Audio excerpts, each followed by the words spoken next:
Hola, ¿qué tal amigos? Bienvenidos a otro episodio más de su canal Fútbol Más.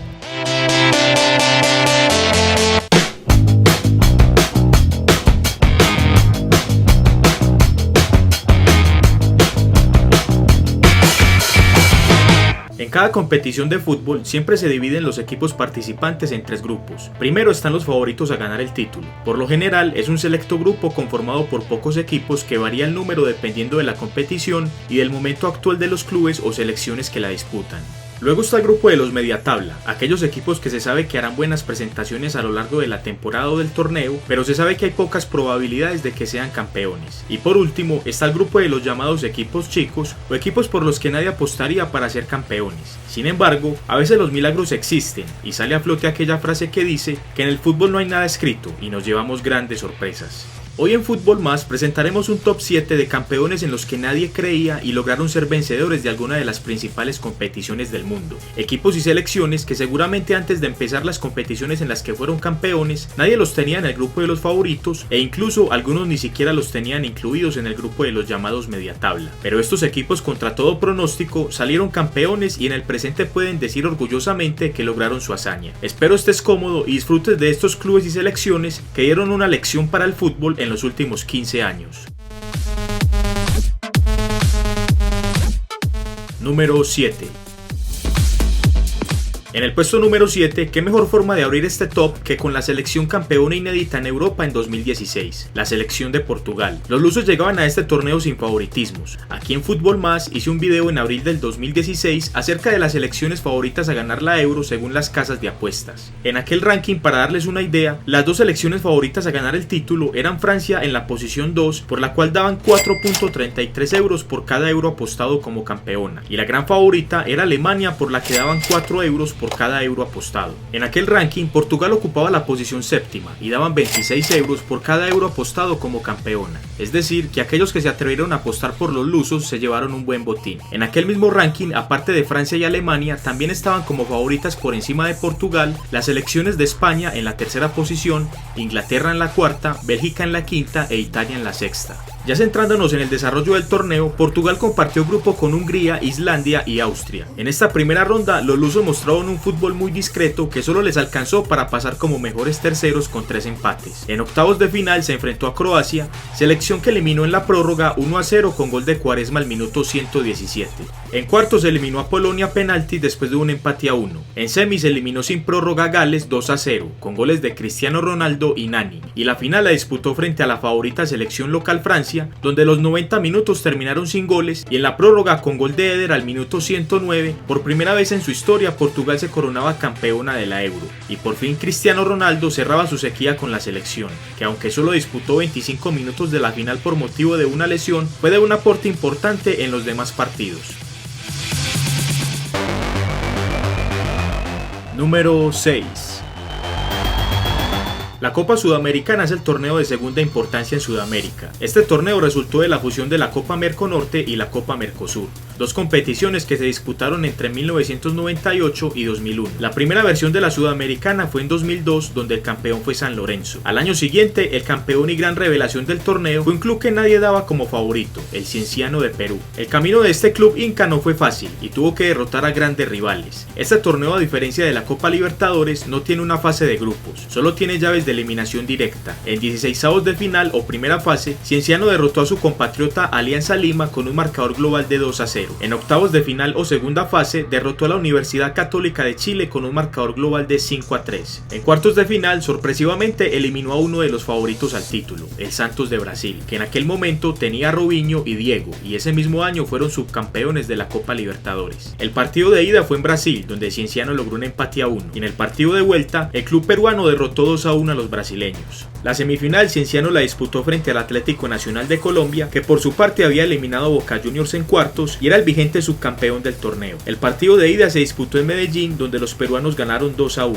y en el partido de vuelta Cienciano volvió a vencer al equipo colombiano 1-0. La gran final fue contra River Plate, que en aquel momento era dirigido por el chileno Manuel Pellegrini y en sus filas tenía al hoy director técnico Marcelo Gallardo. El partido de ida fue en Buenos Aires, donde Cienciano le sacó un valioso empate a 3, y en el partido de vuelta los peruanos derrotaron a la banda cruzada por 1-0, con gol en el minuto 78 del paraguayo Carlos Lugo. De esta forma, Cienciano contra todo pronóstico eliminó a grandes favoritos, fue la gran revelación y fue el gran campeón de la naciente Copa Sudamericana del 2003. Número 5. En el puesto número 5 tenemos al campeón de la Champions del 2004, el Porto. A diferencia de los demás equipos de este top, Porto no fue campeón inédito en 2004, ya que en 1987 había ganado su primera Champions League frente al Bayern Múnich. Sin embargo, está presente en este top porque en aquel 2004 no estaba dentro de los favoritos de nadie, y era una época dominada en Europa principalmente por el Milan, el Real Madrid y el Bayern Múnich.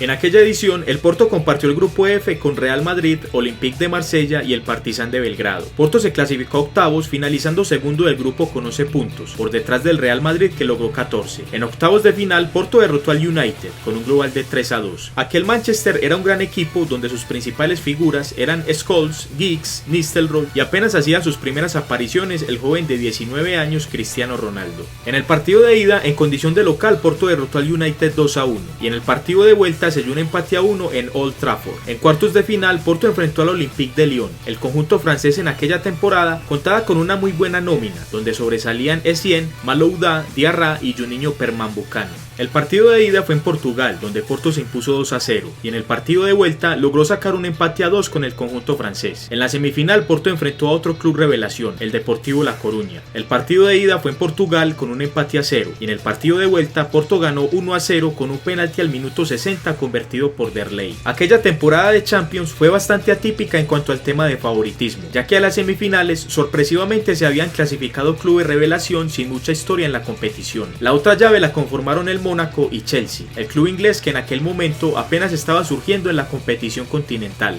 La final fue Porto-Mónaco y el conjunto portugués fue el vencedor con un contundente 3-0 y de esta forma consiguió sorpresivamente su segunda Champions. En aquel Porto estaban grandes jugadores portugueses como el portero Víctor Bahía, Ricardo Carvalho y la gran figura Deco, que en aquel verano sería fichado por Barcelona, donde permaneció 4 temporadas y volvió a ser campeón de la Champions. Y por supuesto debemos mencionar que el director técnico del club era el Special One, José Mourinho, que en aquel verano gracias a esta hazaña fue fichado por Chelsea.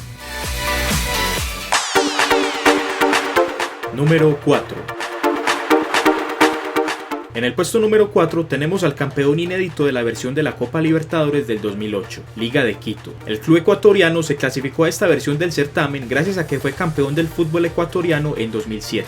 En la primera ronda compartió el grupo 8 con Fluminense, Arsenal de Argentina y Libertad de Paraguay. De este grupo finalizó segundo con 10 puntos. En octavos de final enfrentó a Estudiantes de La Plata, al cual derrotó con un global de 3-2. El partido de ida se jugó en Ecuador, donde Liga de Quito se impuso 2-0, y en el partido de vuelta Estudiantes ganó 2-1, pero no le alcanzó para derrotar al conjunto ecuatoriano. En cuartos de final, Liga se enfrentó a otro club argentino. Esta vez fue San Lorenzo, con el cual empató a 1 en ambos partidos, lo que obligó a los penaltis, donde el club ecuatoriano se impuso 5-3. En la semifinal se enfrentó al América Mexicano. El partido de ida fue en el Azteca, donde quedaron empatados a 1, y el partido de vuelta finalizó a 0, lo que le dio el tiquete a la final a la Liga de Quito por haber marcado el gol en condición de visita. Aquella final de la Libertadores del 2008 ha sido de las mejores de los últimos 20 años, por la cantidad de goles y por la agónica definición.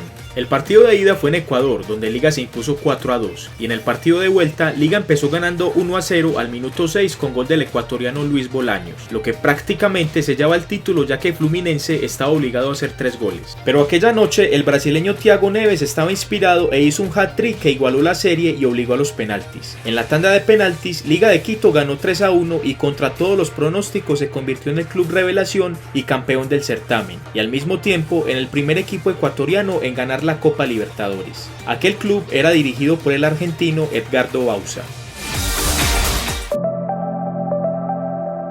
Número 3. Por segunda vez en este top, les traigo otro campeón inédito de la Eurocopa, esta vez de la versión del 2004, la selección de Grecia. Compartió el grupo A con Portugal, España y Rusia. Como era de esperarse, Grecia lo daban eliminado en esta primera ronda, ya que los favoritos a clasificarse a cuartos de final eran Portugal y España. Los griegos se clasificaron segundos del grupo por debajo de Portugal y por encima de España. Con los ibéricos igualaron en puntos y en diferencia de gol, pero lo superaron por el ítem de goles a favor. De esta forma apretada, Grecia se clasificaba a los cuartos de final final, donde tuvo que enfrentar a la selección de Francia, a la que era en aquel momento la vigente campeona. Contra todo pronóstico, Grecia venció a la selección gala por 1-0, con gol de Angelos Chariste hacia el minuto 65. En la semifinal a los griegos les tocó enfrentar a la otra revelación del torneo, la selección de República Checa. En los 90 reglamentarios, el partido quedó empatado a 0, pero en la prórroga al minuto 106, Grecia anotó el único gol del partido que le dio el tiquete a su primera final continental. Aquella final, Grecia la tuvo que disputar con el estadio en contra, ya que la otra selección que se clasificó fue la selección local Portugal, que en aquel momento contaba con jugadores importantes como Ricardo Carvalho, Deco, el joven de 19 años Cristiano Ronaldo y su gran figura Luis Figo. Aquella final la definió Angelos Charisteas, que marcó el único gol del partido al minuto 57, convirtiéndose en la gran figura de su selección, ya que fue el que anotó el gol del partido frente a Francia y anotó el gol de la final con el que Grecia por primera vez en su historia se coronaba campeona de Europa, contra todos los pronósticos y derrotando a dos de los favoritos. Número 2.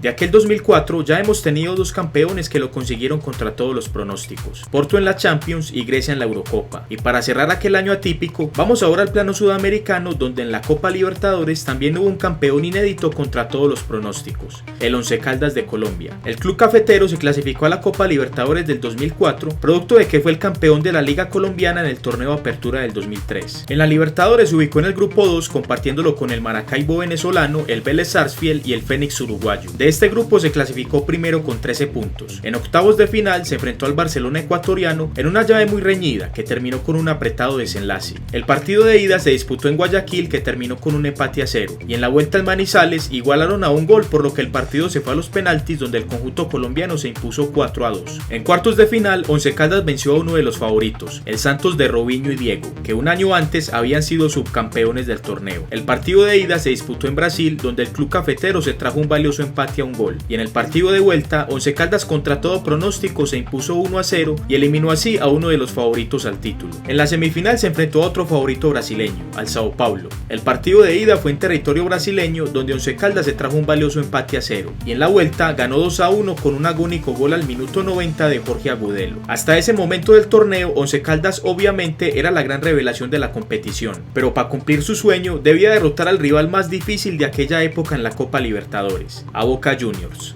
El club argentino había ganado 3 de las últimas 4 versiones de la competición y era el gran favorito al título. El partido de ida fue en la Bombonera, donde Once Caldas sacó un valioso empate a 0, y en la vuelta sellaron un empate a 1 que obligó a los penaltis. Una tanda donde increíblemente ninguno de los jugadores de Boca Juniors convirtió su penalti, y Once Caldas por su parte concretó 2 que le hicieron campeón inédito de la Copa Libertadores, eliminando a grandes rivales en el camino y en la final al superfavorito Boca Juniors de Carlos Bianchi. A propósito de aquella tanda de penaltis histórica, les recomiendo uno de los videos del canal llamado Top 7 históricos penaltis cerrados por grandes jugadores. El enlace del video se los dejo arriba en las sugerencias, abajo en la descripción y en la pantalla final de este video.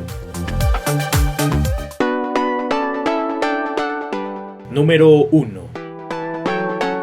En las anteriores posiciones hemos visto grandes campeones de los títulos más prestigiosos del mundo. Todos tienen algo en común, y es que fueron campeones de torneos basados principalmente en eliminatorias directas. Es decir, son torneos que el campeón como máximo tiene que jugar 14 partidos, una cifra baja si se compara por ejemplo con el número de partidos que tiene una liga. Es por esto que en la posición número 1 de este top tenemos a un club que se diferencia del resto en este aspecto, ya que para lograr su gran hazaña tuvo que disputar un torneo a 38 partidos donde fue el mejor de todos, superando a clubes económica e históricamente mejores. Como ya se pueden imaginar, hablo del Leicester de la Premier League de la temporada 2015-2016, donde a contra de todo pronóstico fue el campeón inédito de la Premier League, cuando apenas 2 años atrás era un club de la segunda división del fútbol inglés que pocos en el mundo conocían. Eran tan pocas las probabilidades de que los Foxes fueran los campeones que antes de empezar la temporada, por cada libra esterlina apostada al Leicester campeón te daban 5.000 si llegara a pasar. Un aficionado del club apostó en agosto del 2015 50 libras a que su equipo sería el campeón de la Premier League. Producto de la excelente temporada que hacía el Leicester a marzo del 2016 a falta de 10 fechas para finalizar el torneo, la casa de apuestas decidió buscar a aquel aficionado para negociar. Le ofrecieron 72.000 libras, el equivalente a $92.000 si desistía de su apuesta. Una decisión complicada para el aficionado, que finalmente terminó aceptando el ofrecimiento, y de esta forma se privó de recibir más del triple, ya que el Leicester, como todos sabemos, fue el campeón y tenía derecho a 250.000 libras, es decir, el equivalente a $322.000.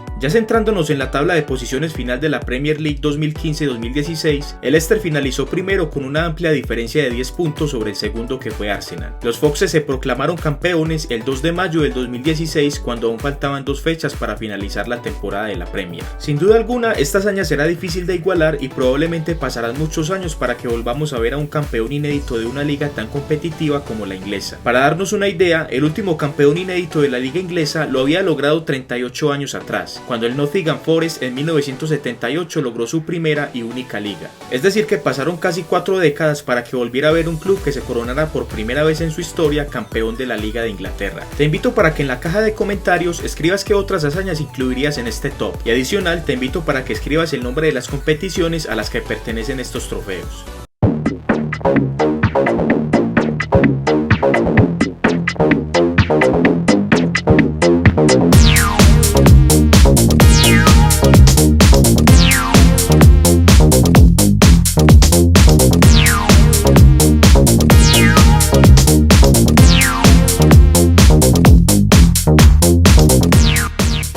Te invito para que entres a la página de Fútbol Más en Facebook y veas el video que hice con mi amigo Gan Cris sobre 30 curiosidades del fútbol colombiano. El enlace de la página te lo dejo abajo en la descripción y les recomiendo ese gran video. Amigos de Fútbol Más, gracias por ver el video. Si les gustó, por favor regálenme un like, compártelo y no olvides suscribirte. Si ya estás suscrito, recuerda activar la campana de notificaciones para que estés al tanto de los nuevos videos. Y como siempre decimos, sin más, nos vemos en el próximo video aquí en Fútbol Más.